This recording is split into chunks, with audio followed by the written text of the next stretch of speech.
করবো বাবা, আমার নাম ভণ্ড বাবা, আমার নাম বৈশাখী ভণ্ড বাবা। এই জীবনে কিছু পাইনি তো, সব ফাঁকা ফাঁকা। এটা ফুল দিয়ে লাভ কি? তুই ফুলে যত্ন করে, ফুলের তুমি দাম নাই এখন। পাগলের সাথে সাক্ষাতের খুব আশা ছিল।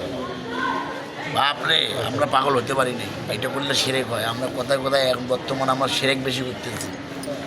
আমার আল্লাহ রাসূল যেটা আমাদেরকে বলতে বলছে আমরা ওটা করি নাই, এটা করে আমাকে ভাইরাল করছে, বুঝছিস? করে তো মানুষ মনে করে কত টাকা আমি পাইছি, কিন্তু মূল্য তো সেটু টাকা দিয়ে কি করবো না, আবার টাকা ছাড়া আল্লাহ পাবি না। তো এই টাকা দিয়ে তুই আল্লাহ লাভ করবি, আবার এই টাকা দিয়ে তুই কি আল্লাহ হারাবি?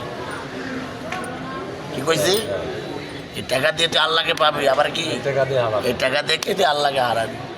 এখন তুই শিল্পপতি, তোর রাইতে মদ মুদ খেয়ে গানের সেরিকে লাখ লাখ টাকা উড়াইতেছিস, কি ভর্তি করতেছিস, বউ বেটির জন্য গয়নাগাটি সব কিছু কিনতেছিস। আবার তাদের এমন বড় লোক না, ও তার মাসের তোর ইনকাম আছে, তোর ভারতের নানা পাঠক, কি ওর কর্মের সব কিছু গরিবদেরকে বিতরণ করে দিতেছে। ওর মাক নিয়ে খালি একটা বম্বর একটা ছোটো ঘরের মধ্যে আছে। এটাই বাবা, হিন্দু মুসলমান বৌদ্ধ খ্রিস্টান না, আল্লাহ রাসূলকে সবাই লাভ করতে পারবে। ওই ভান্ডারি খালি কি ভান্ডারকে খালি তুই পাবো, হিন্দুরে পাবে না, বা বৌদ্ধ বা আমি পাগল। যারা আল্লাহর অলি, আল্লাহর মহামানব, তাদের কাছে কোনো ধর্মপত্র নেই। আদম মানব সেবা পরম ধর্ম, তার উপরে কোনো ধর্ম না। আমি ভণ্ড বাবার নিশা করি, আমার ধর্ম কোথায় আমি তাও জানি না, বুঝছিস? বাপের পরিচয় নেই, মার পরিচয় নেই, মাদারে লাত্তুস টেকা বড় হয়েছি।